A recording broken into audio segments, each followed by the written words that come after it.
감사합니다.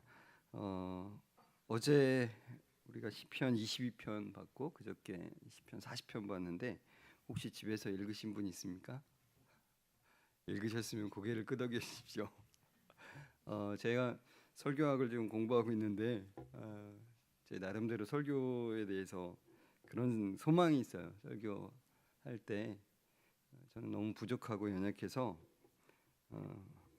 제 입으로는 누구를 감동시킬 수가 없는데 하나님의 말씀이 그 가운데서 용서숨치고 능력을 발휘하실 것을 좀 믿으면서 전하기를 소원합니다. 그래서 여러분이 이 설교 시간에만 끝나는 게 아니라 그 말씀을 또 한번 묵상할 때 그 말씀의 능력이 나타날 줄을 좀 믿습니다. 오늘 이제 이 말씀 시편 24편은 십자가와도 관련이 있지만 부활과도 굉장히 관련이 깊은 말씀이에요. 그래서 내일 이제 부활 주일이니까 오늘 내일 십자가를 생각하면서 또 부활을 생각하면서 이 말씀을 깊이 있게 묵상하셨으면 좋겠습니다. 오늘 말씀을 좀 다시 한번 읽을 때 이 말씀이 사실은 대화 형식으로 돼 있어요. 그래서 여러분이 그 대화 두 명이 대화하는 것을 한 역할을 좀 감당해 주시면 좋겠는데 저기 제가 좀 굵게 표시를 해놓은 부분이 여러분이 읽으실 부분입니다. 그 부분만 크게 큰 목소리로 읽어주시면 감사하겠습니다. 문들아 너희 머리를 들지어다 영원한 문들아 들릴지어다 영광의 왕이 들어가시리로다. 강하고 능한 여호와시오 전쟁에 능한 여호와시로다. 문들아 너희 머리를 들지어다 영원한 문들아 들릴지어다 영광의 왕이 들어가시리로다. 만군의 여호와께서 곧 영광의 왕이시리로다. 아멘. 네, 이렇게 이제 묻고 답하는 형식으로 돼 있는데 여러분 이 노래를 혹시 아십니까? 문들아 머리 들어라 혹시 아시나요? 네, 문들아 머리 들어라 들릴지어다 영원한 문들아 영광의 왕 들어가시도록 영광의 왕 들어가신다. 영광의 왕이시뇨 강하고 능하신 주로다. 전쟁에 능하신 주시라. 다 찬양 위대하신 왕 왕께 만세 왕께 만세.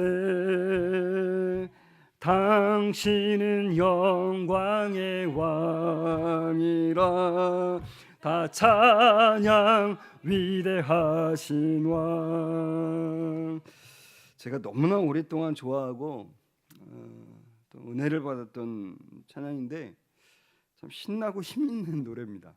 근데 이 시편 24편의 의미를 알고 나서는 이 찬양 부를 때마다 말로 다할 수 없이 영광스럽고 그 놀라운 말로 표현할 수 없는 그 감격스러운 고백이 되었어요. 그러니까 신나고 힘있는 노래이면서도 이 말씀이 주는 그 영광스럽고 그 감격스러움이 이루 말할 수가 없습니다. 여러분들에게도 그 감격과 영광스러움이 오늘 임하기를 주의 이름으로 축원합니다. 시편 24편에 대해서 제가 좀 먼저 말씀드릴 게 있어요. 성경에는 나와 있지는 않지만 이스라엘의 역사들을 기록한 그 문헌들의 이 시편 24편이 공식적으로 낭송되던 때가 나와 있습니다. 그게 언제냐면 첫 번째로 다윗 시대부터 예수님 시대까지는 안식 후 첫날 아침에 어디에서요? 성전에서 제사장들이 이걸 낭송해 왔습니다. 왜 그랬는지는 정확하게 알 수는 없지만 안식 후 첫날 아침에 제사장들이 이거를 이제 전통이 된 거죠. 항상 이 시편 24편을 낭송했다라고 합니다. 자, 그다음에 두 번째는 예수님 시대 이후에 이제 초대교회 시대에는 예수 그리스도의 승천절에, 그러니까 예수님의 승천하심을 기념하는 날에 이 시편 24편을 낭송했다는 거예요. 대체 왜 그랬을까? 그걸 이 두 가지를 좀 추적해 가면서 오늘 이 시편 24편에 대해서 말씀을 드리려고 합니다.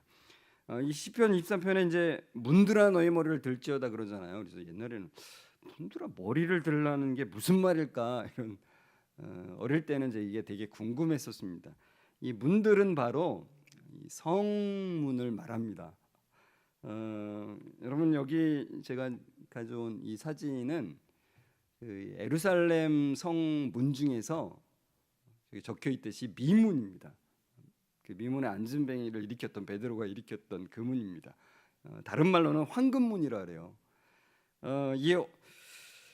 이 황금문, 이 문은 유대인들이 메시아가 이 문을 열고 들어올 것이라고 믿는 문이에요.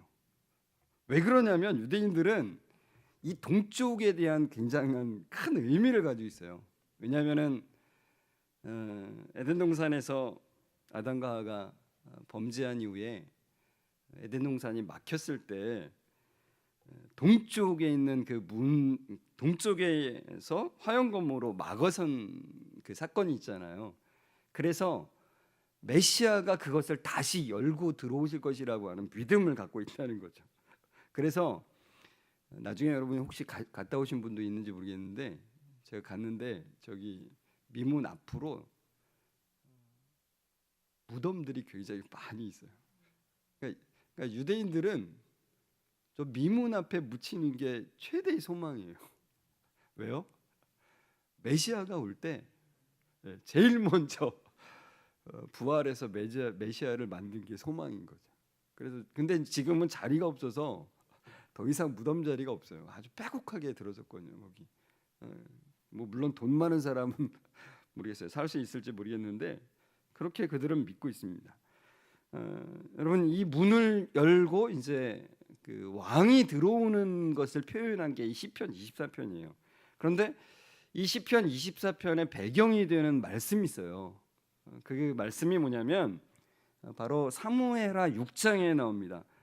블레셋에게 빼앗겼던 그 언약궤를 이 다윗이 왕이 되어서 이 다윗성으로 즉 예루살렘 성으로 이제 모셔드리는 거예요. 그래서 대부분의 학자들이 이 사무엘하 6장을 배경으로 해서 이 시편 24편이 쓰여졌을 것이라고 다 추정을 합니다. 저도 물론 그렇게 생각합니다. 그러니까 다윗이 이 언약궤가 들어오는 장면, 하나님의 임재를 상징하는 이 언약궤가 들어오는 그 장면이 이제 그 왕, 영광의 왕이 들어오신다라고 하는 표현으로 문들아 너희 머리를 들라고, 그러니까 성문이 열리라고 이제 말하는 거죠. 그러니까 다윗은 이것을 준비하면서 또는 이것이 있은 이후에 이것을 기념하기 위해서 지은 것이라고 제가 생각이 들어요. 근데 우리가 아까 이제 읽었듯이 이제 대화 형식으로 이 부분이 돼 있다 그랬잖아요. 그러니까 왕을 모시는 그 앞잡이, 그러니까 다윗이 했을 수도 있어요. 다윗이 성문을 열어라 이렇게 외치면 문지기가 그러는 거죠. 누구시오? 사실 몰라서 묻는 건 아니고요. 그 왕이 누구신지를 드러나기 위해서 묻는 형식이라는 거예요. 그러면 앞잡이가 영광의 왕이시다 이렇게 외치는 거죠. 그러면 또 그 왕이 누구신지를 드러내기 위해서 영광의 왕이 누구시오 하고 물으면 강하고 능하신 전능의 왕이시다 이렇게 외치는 거예요. 여러분이 저랑 이제 다시 한번, 아까는 이제 성경 말씀을 읽었는데 지금은 문지기의 역할을 해주시면 되겠습니다. 자, 준비됐습니까? 배에 힘 딱 주시고 문지기도 크게 외쳐야 됩니다. 자, 시작하겠습니다.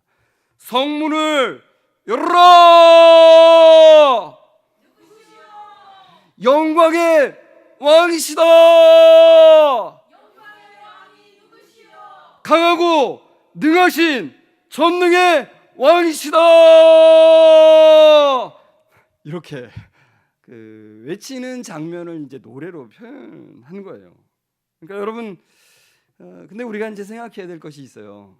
이 언약궤는 여호와 하나님의 임재의 상징이잖아요.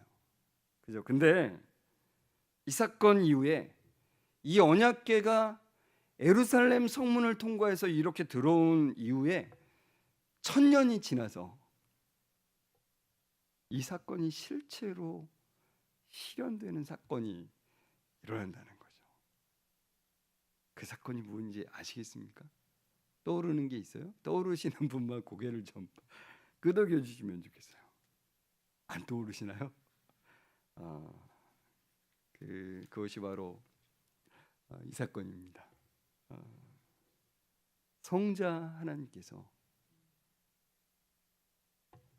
나귀 새끼를 타고 입성을 하세요. 여러분, 이게 이제 성경으로 말하면 마태복음 21장에 나오는데,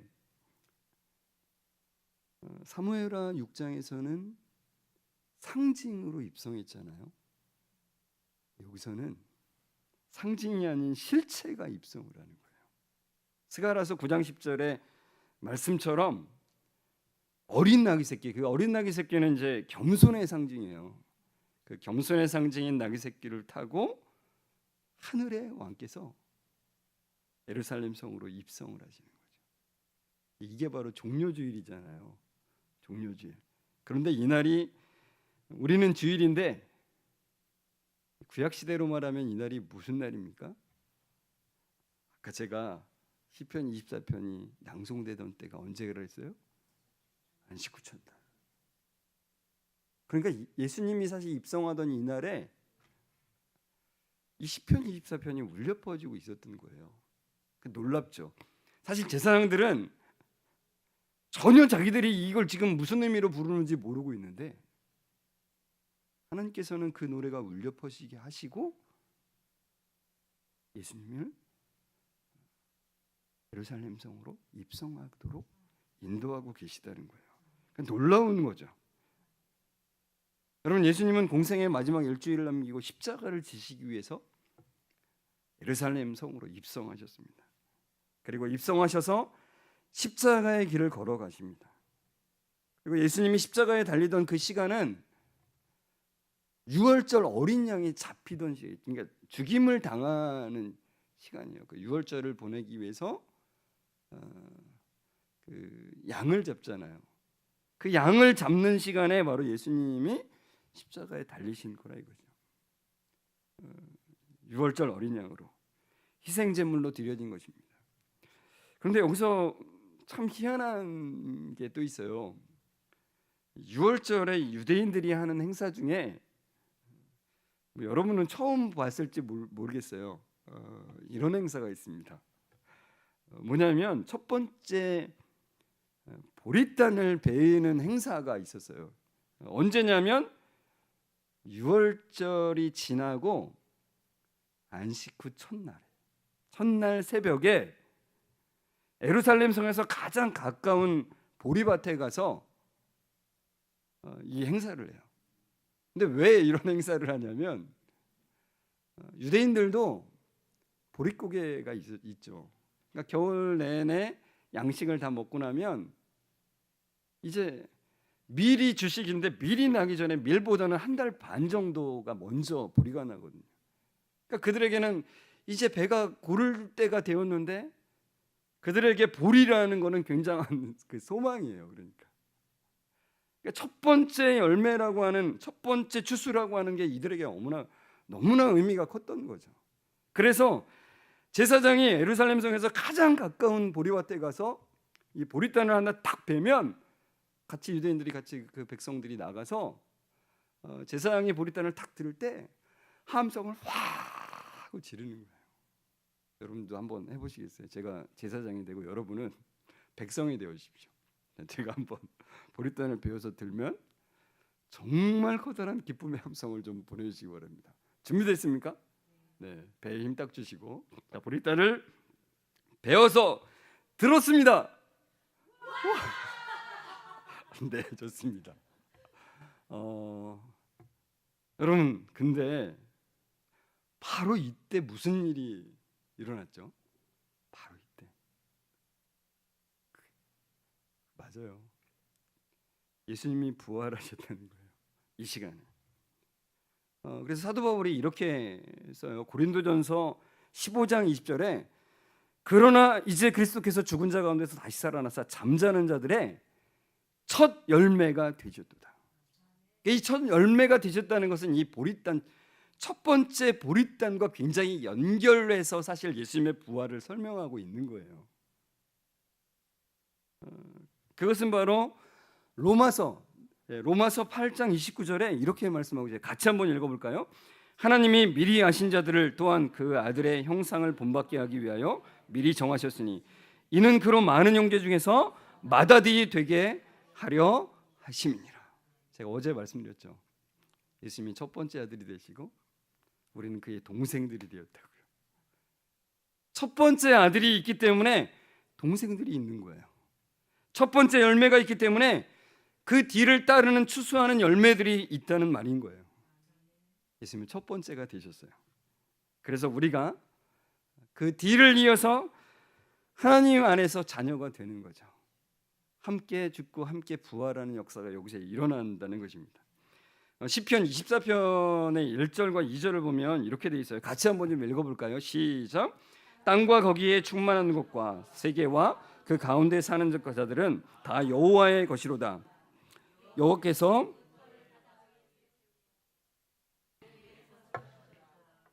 네, 1절과 2절을 한마디로 말하자면 이렇게 말할 수 있어요. 하나님께서 그의 나라를 세우셨다. 하나님께서 그의 나라를 만드셨다. 이렇게 말할 수 있어요. 자, 그리고 그의 나라를 세우시고 이제 3절 4절에 보면 이렇게 표현되어 있습니다. 같이 읽어볼까요? 시작. 여호와의 산에 오를 자가 누구며 그의 거룩한 곳에 설 자가 누구인가? 곧 손이 깨끗하며 마음이 정결하며 뜻을 허탄한 데 두지 아니하며 거짓 맹세하지 아니하는 자로다. 그러니까 3절은 이렇게 말할 수 있습니다. 1, 2절에 그가 나라를 세우셨다고 했잖아요. 여기 보면 여호와의 산과 그의 거룩한 곳은 바로 그의 나라를 말해요. 그러니까 그의 나라에 오를 자, 그의 나라에 설 자, 그러니까 그의 나라에 백성이 될 자, 그의 나라에서 영원히 살 자는 누구인가? 그의 나라의 백성의 조건은 무엇인가? 4절에 그게 나와 있죠.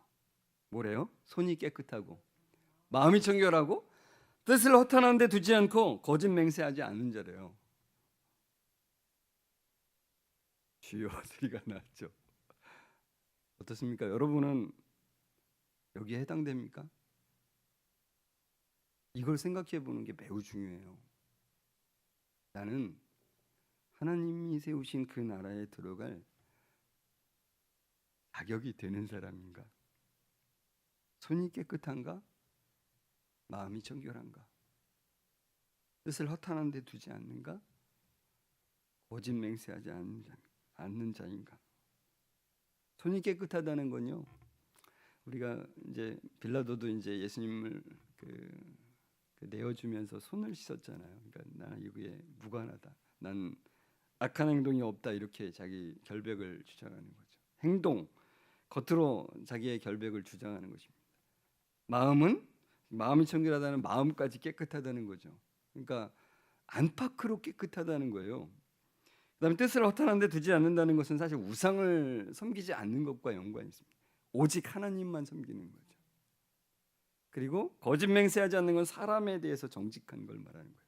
그러니까 하나님께 대해서 사람에 대해서 겉과 속으로 깨끗하고 하나님께 대해서 사람에 대해서 완전하게 사랑하는 마음을 가진 자. 해당되는 분이 있습니까? 나는 하나님 나라에 들어갈 자가 된다라고 생각이 되십니까? 루터가 그 종교개혁을 한 루터가 시편에 되게 정통한 사람이에요. 근데 이 부분을 주석하면서 이렇게 써놨어요. 이렇게 할 수 있는 사람은 아무도 없다. 하나님의 나라의 백성이 될 사람은 아무도 없대요. 이 손이 깨끗하고 마음이 청결하고 뜻을 허탄한 데 두지 않고 거짓 맹세하지 않는 자는 사실은 십계명을 비롯한 모든 율법을 말하고 있어요. 사실은 모든 말씀, 모든 하나님의 명령을 사실은 여기에 통칭하고 있는 거예요. 제가 그 제7안식일 교회에서 만든 그림을 하나 찾았는데요. 이런 그림을 거기서 그렸더라고요. 계시록 20장 12절을 근거로 해서 그렸대요. 거기 보면 계시록 20장 12절에 이제 최후의 심판, 그리스도의 심판대 앞의 모습을 이제 보여주고 있는데 자기 행위를 따라서 책들에 기록한 대로 심판을 받는다는 거예요. 근데 저 심판을 받는 사람의 저 앞에 보면은 뭐가 있어요? 예수님의 그 앉아 있는 밑에 뭐가 적혀 있는 겁니까? 아니요, 저기 잘 보세요. 잘 보시면은 1부터 10까지 이렇게 로마자가 적혀 있어요. 그러니까 십계명이 적혀 있는 거예요. 그러니까 근데 제7안식교 사람들은 자신들은 십계명을 완벽하게 지키기 때문에 이것을 통과한다고 믿어요. 그래서 제가 그랬죠. 과연 그럴까? 과연 그럴까요? 한번 예를 들어볼게요. 저 십계명에서 1계명이 무엇입니까? 나 외에는 다른 신을 내게 두지 말지니라 이러잖아요. 그러면 여러분, 제가 질문할게요. 여러분은 이 1계명을 다 지키십니까? 하나님 외에는 다른 것을 사랑한 적이 없습니까? 마음에 두신 적이 없습니까? 있다라고 하시는 분은 이따가 저를 끝나고 옆에 주방에서 따로 만나야 될 것 같아요. 그렇죠? 우리 하나님 이외에도 사랑하고 마음에 두는 것들이 너무너무 많아요. 겉으로는 그렇게 생각할 수 있죠. 난 이제까지 다른 우상을 만들어서 섬긴 적이 없고 하나님만 섬긴다고 이렇게 살아왔는데 왜 그러나 저분이 왜 그러나 이럴 수도 있습니다. 근데 하나님은 우리의 겉모습만 보고서 우리를 평가하시는 분이 아니고요, 속으시는 분이 아니에요. 우리도 알지 못하는 우리의 속마음까지 다 보시는 분이라 이거죠. 그러니까 사실은 1계명에서 이걸 통과할 자는 아무도 없다는 거예요. 그러니까 10계명까지 갈 필요가 없어요. 1계명에서 모든 사람이 다 사실은 끝나는 거예요. 그죠? 그러니까 여러분, 야고보서 2장 10절에 이런 말씀이 있어요. 누구든지 온 율법을 지키다가 그 하나를 범하면 모두 범한 자가 된다 그랬어요. 하나만 범하면 모두 범한대요. 그러니까 이 얘기는 무슨 말이냐면 아무도 그 율법을 지킬 수 있는 자는 없다는 걸 말하고 있다는 거예요. 요한복음 8장 51절에 얼마 전에 제가 어떤 분의 유명한 분의 강의를 듣는데 되게 유명한 분이에요. 강의를 많이 다니는 분이에요. 그분이 강의에서 이 요한복음 8장 51절을 해설하는데 이렇게 나와요. 사람이 내 말을 지키면 영원히 죽음을 보지 아니하리라. 예수님의 말씀을 지키면 영원히 죽음을 보지 아니하리라. 하늘나라에 간다는 거죠. 그런데 이분이 이렇게 설명을 하더라고요. 아무도 사실은 지킬 자가 없기 때문에 예수님의 말씀을 변질되지 않게만 지키면, 그 본질성만 붙잡고 있으면 천국 간대요. 근데 제가 마음에 아쉬움이 막 들더라고요. 이걸 설명해주고 싶더라고요, 그분한테. 사실은 그건 지킬 수 없다는 말을 사실은 예수님이 하고 싶으신 거예요. 우리는 아무도 그 율법을 완전하게 지킬 수 있는 사람이 없는 거예요. 성경은 일관되게 말하고 있습니다. 의인은 없나니 하나도 없으며, 로마서에 말씀하고 있고, 그리고 에레미야서에는 악에 익숙한 너희라 그래요. 그러니까 하나님을 떠나서 내 마음대로 사는 것이, 내가 주인이 되고 내가 기준이 되어서 사는 것이 아주 익숙한, 뼛속까지 익숙한 자들이 우리라는 거예요. 여러분, 죄는 제가 어제 이제 죄에 대해서도 사실은 말씀드린 건데, 내 기준으로 생각하고 판단하고 행동하는 것이 죄예요. 마음과 행동 모두 다. 그러니까 여러분, 오늘도 죄를 지으셨죠. 이게 오늘 별로 시간이 지나지 않았는데도 내 생각대로 하나님의 기준으로 생각하고 판단하고 행동한 게 아니라 내 기준으로 생각하고 판단하고 행동하신 게 벌써 생겼다고요. 우리는. 저도요. 오늘 별로 가지도 않았는데 내가 하나님의 자리에 올라서 그렇게 생각하는 것이 우리에게 얼마나 익숙한데요. 그러면 여러분 우리는 늘 죄를 짓고 살죠. 그러면 여러분 죄인입니까? 다시 한번 간곡하게 여쭤볼게요. 죄인이세요?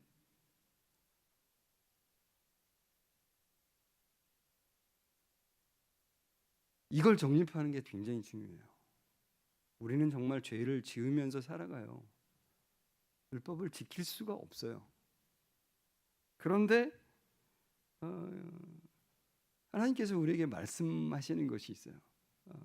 시편 24편 5절 6절을 좀 같이 읽어볼까요? 시작.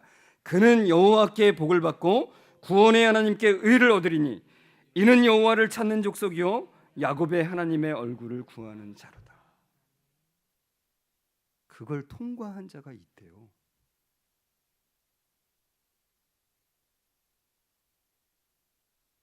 손이 깨끗하고 마음이 청결하고 뜻을 허탄한 데 두지 않고 거짓 맹세하지 않는 자가 있대요.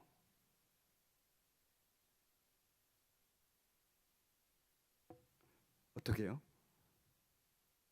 어떻게 해요? 답은 아시죠, 여러분? 근데 명확하게 아셔야 됩니다. 바로 이 말씀을 기억해야 돼요. 로마서 5장 19절.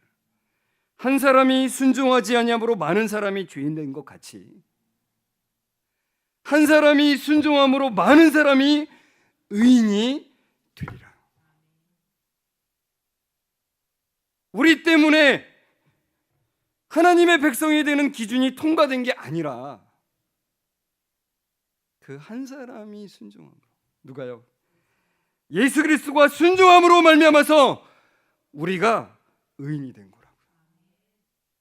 그러니까 우리가 여전히 죄를 짓고 있는데도 사탄이요 여러분 마음속에요, 야, 네가 목사야? 네가 사모야? 네가 장로야? 네가 권사야? 네가 집사야? 네가 성도야? 내가 너가 한 일 다 알고 있는데? 이렇게 계속해서 우리에게 정죄감을 불어넣죠. 다른 사람이 실제로 우리한테 그렇게 말할 수도 있어요. 그런데 우리가 그때에도 우리가 명확하게 말할 수 있는 건 그거예요. 내 행동과 내 마음으로는 나는 여전히 죄를 짓고 있는 사람. 그러나 나 때문에 의인된 것이 아니라 나를 대신해서 하나님의 말씀에 온전히 순종한 그 예수 그리스도로 말미암아서 나는 의인이 되었노라라고 선포할 수 있다는 거죠.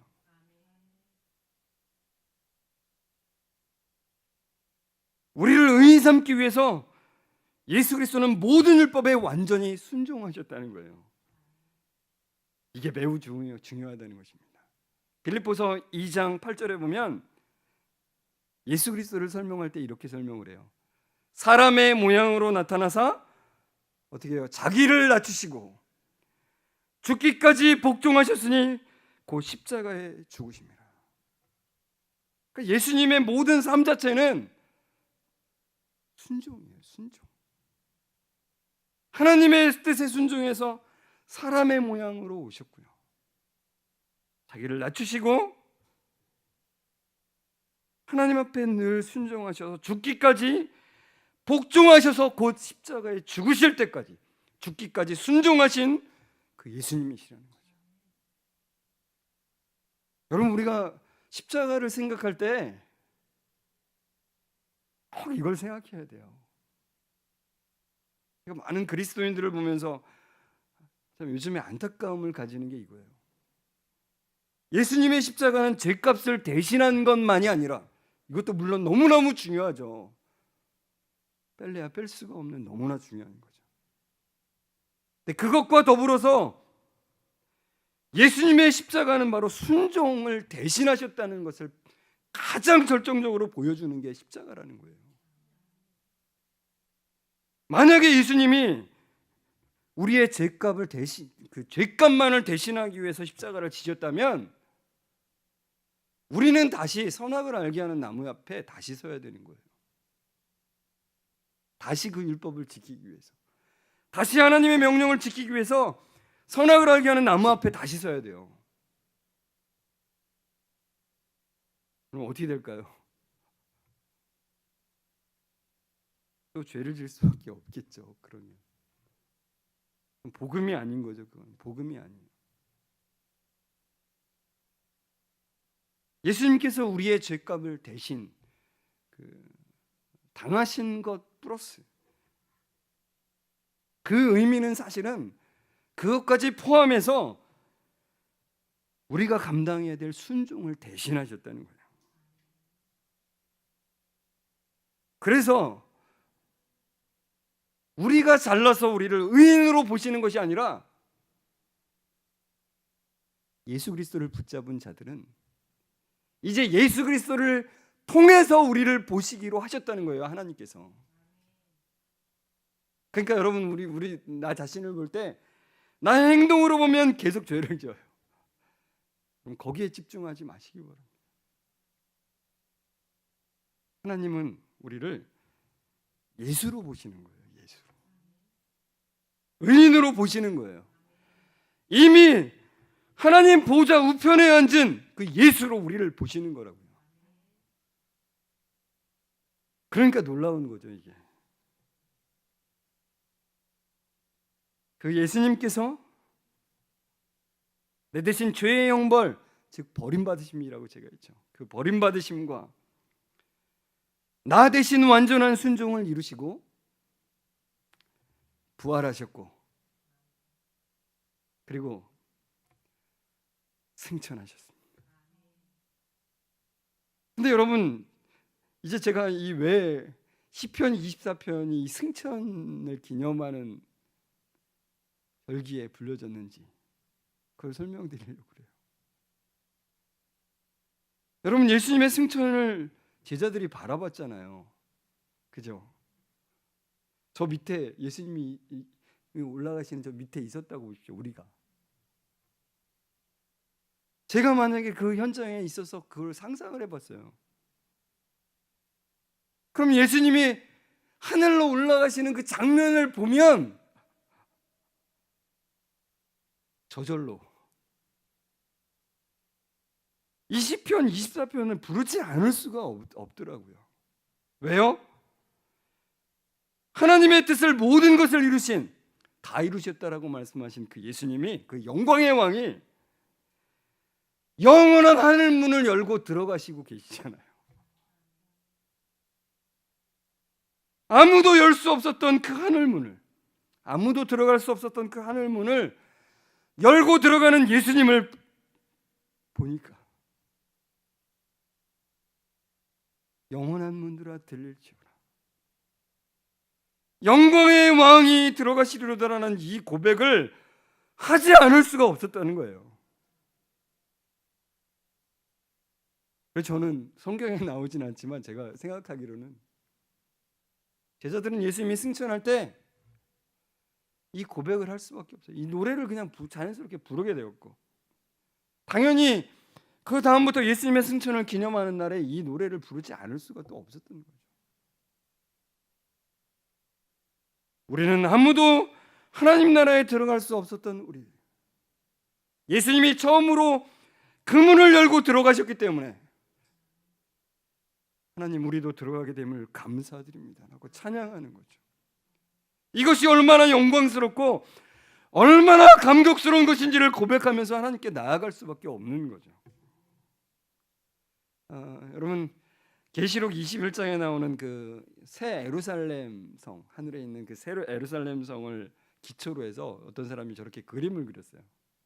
굉장히 사실 커다란 건데, 저기 이제 사각형으로 돼 있는데 한 면에 저기 잘 보시면 문이 3개씩 이렇게 있어요. 한 면에 3개씩.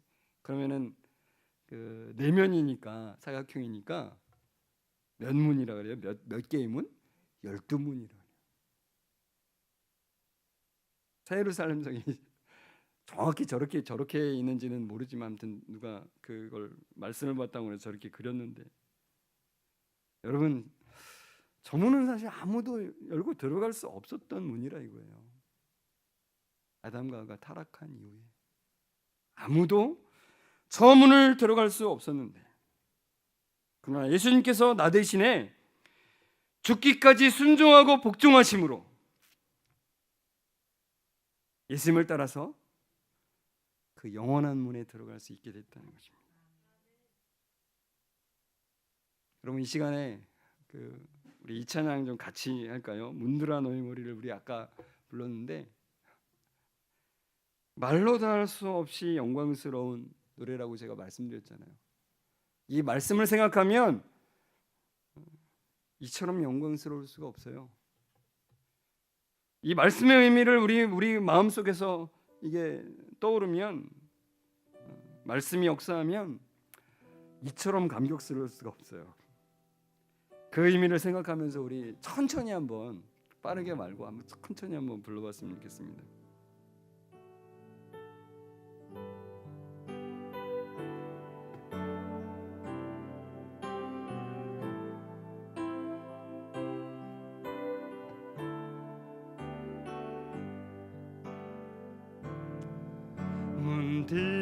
문들아 머리 들어라, 들릴지어다 영원한 문들아, 영광의 왕 들어가시도록, 영광의 왕 들어가신다. 다시 한번 문들아 머리 들어라, 문들아 머리 들어라, 들릴지어다 영원한 문들아, 영광의 왕 들어가시도록, 영광의 왕 들어가신다. 영광의 왕이시뇨, 영광의 왕이시뇨, 강하고 능하신 주로다, 전쟁에 능하신 주시라, 다 찬양 위대하신 왕, 왕께 만세, 왕께 만세, 당신은 영광의 왕이라, 다 찬양 위대하신 왕. 여러분 우리가 이 말씀을 정말 마음 깊이 생각하면서 같이 기도했으면 좋겠어요. 빌립보서 2장 8절에 사람의 모양으로 나타나사 자기를 낮추시고 죽기까지 복종하셨으니 그 십자가에 죽으십니다. 여러분 우리는 하나님의 말씀을 하나라도 제대로 지킬 수 없는 자들입니다. 그 얘기는 천국문에 들어갈 수 없는 자들이라는 것입니다. 그러나 예수님의 순종, 사람의 모양으로 오시고 낮추시고 죽기까지 복종하셔서 십자가에 죽기까지 순종하심으로 우리가 천국에 들어갈 수 있는 그 문을 여셨다는 거죠. 주님, 십자가를 늘 생각하면서 이것을 기억하는 은혜를 주십시오. 십자가를 늘 생각하면서 겸손함으로 하나님의 말씀을 지키는 은혜를 주십시오. 내 의를 드러나기 위한 말씀 지킴이 아니라 그 은혜 때문에 감사함으로 말씀 가운데 살아가는 그럼 은혜를 허락해 주십시오. 주님, 이 말씀 때문에 우리가 부활의 능력을 기뻐하고 하나님의 십자가 지심이, 하나님의 아들 예수 그리스도의 십자가 지심이 어떤 것인지를 마음속에 깊이 생각하며 살아가는 그 큰 은혜를 누리는 저희들 될 수 있도록 인도해 달라고, 부활의 기쁨을 누리고 그 부활의 기쁨을 전하는 우리들 될 수 있도록 주님 함께 해달라고, 말씀의 능력으로 살아가는 자들 될 수 있도록 인도해 달라고, 은혜 달라고 우리 간절히 함께 이 시간 기도했으면 좋겠습니다. 기도하겠습니다.